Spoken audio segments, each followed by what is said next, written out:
Guys, gagawa tayo ng kilawing tuna. Ayan. Hinugasan natin to, binabad natin ng suka. Kaya medyo pumuti siya. Kanina, pink na pink yan. Ayan ang ating panghalo. Ayan, luya, maraming luya, pipino, kamatis, at sibuyas. Ayan, paghalo-haloin na natin. Tsaka ito yung lemon. Tapos, lalagyan natin ng gata. Ayan guys. May gata yung kilawin natin. Lagyan na natin ng asin.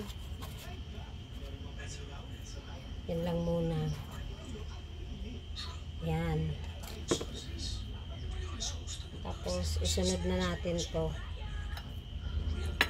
Yung kalamansi. Yan ang asin. Ilagay na natin to guys. Ayan, puno na yung ating lalagyan. Baka hindi kasya, ilalagay pa natin tong coconut milk o gata.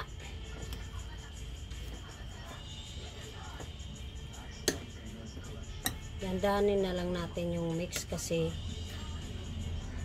wala akong naka-ready na malalim na bowl. Ito lang yung platong malaki na medyo sakop.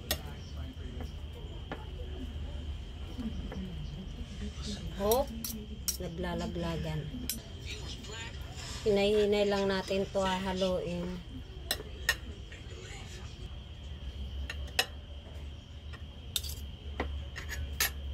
Ihalo na natin yung gata guys. Ayan, yung coco milk pure pure isang piga lang to guys. Tingnan muna natin, hindi muna natin uubusin. Umapaw na. Wow!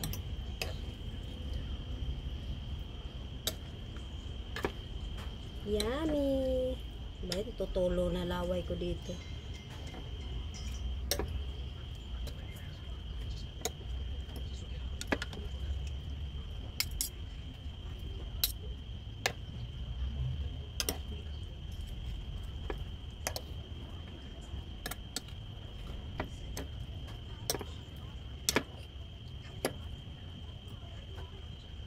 Came on time.